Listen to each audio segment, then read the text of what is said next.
Welcome back to We Believe It, the People Chronicles. My name is Andy Waszewski. Here now with me is the Royals team president, Drew Bell. Drew, thanks for being here. Thanks, buddy.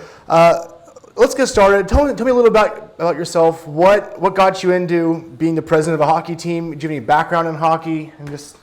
Oh, it's interesting. It's so originally I'm a transplant from here. I'm not originally from Berks County. I grew up outside of Philadelphia on the main line, Delaware County. I graduated Radnor High School.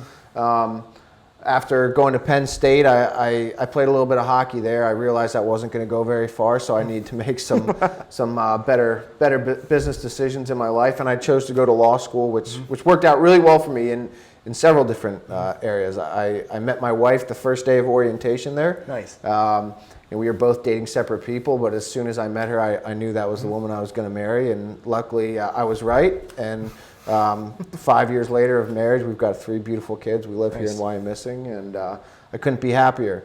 When I got out of law school, I worked a little bit at the Attorney General's office in Wilmington, Delaware, and moved back here for my wife's family business. And I was lucky enough to get linked up with the Gulati family. I started working for 4 of his companies at the time. I was general counsel. I became chief operating officer of a couple of his companies, and that slowly morphed, and more hats got thrown on my head, and I accepted every one of them, and here I am today. You got linked up with the Gulati family, and the rest is history. Yes.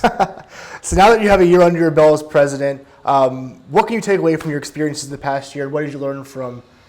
That's a loaded question, but. Yeah, luckily for me and the team, my belt's really big, so there's a lot that fits under my belt. I think it was very much an eye-opening experience. When you come from playing hockey and being a hockey fan your whole life, you have certain expectations of what it's going to be about. And I kind of liken it to being the president of the United States. You think it's the greatest thing in the world, and you see pictures of guys before they become president, and they've got all their hair, and their hair has color, and it's like the day after they become president and get that magic book, all the life leaves their face. So it's definitely eye-opening, and you have to juggle expectations from employees, from fans, but I think what I walked away from the first year the most was that game experience is everything. I think I learned that from both the fans, my perception, and the great employees we have at the Royals.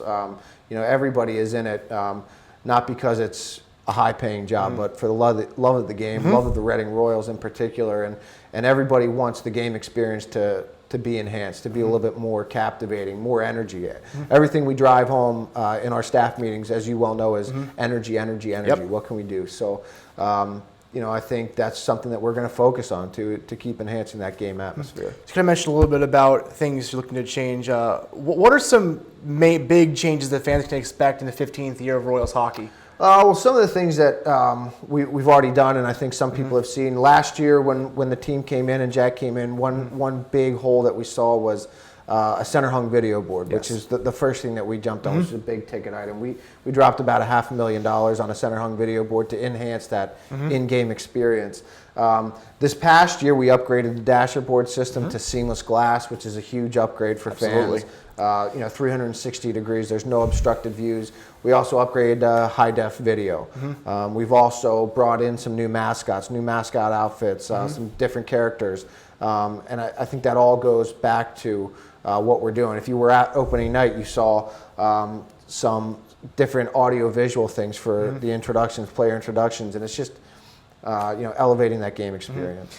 Now, in your second season, what are you looking to get out of this year? What are you looking to, at the end of the year, you can look at yourself and be like, I'm glad I got out of that.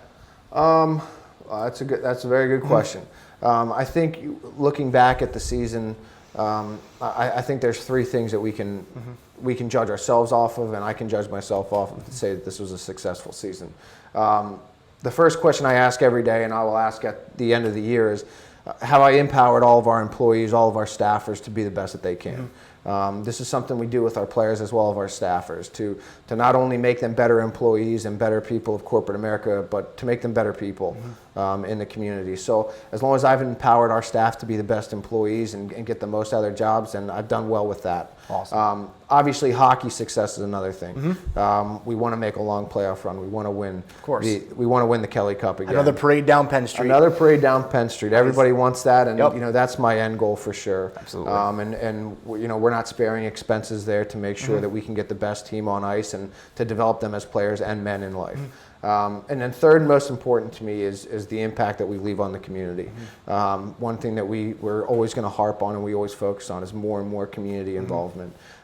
Reading is a great place with very supportive fans for us, very blue collar fan base that give everything they can, their free time and their discretionary income to come and celebrate with us. So if we can get plugged in and help give back to the community and help them push through the barriers that they're facing, and I can look back at the end of the year to say we've improved some organizations and some people's lives, and we've done a good job. Now, speaking of organizations, you said you're a very big family guy and very big in the community. Other than the Royals, what other community involvement do you do? I'm involved in 2 other organizations as well, the Visitors and Convention Bureau, Go Greater Reading is what we call it, trying to just be a good part of a catalyst for growing the economics of Reading. I'm also involved in the Gilmore Henny Foundation.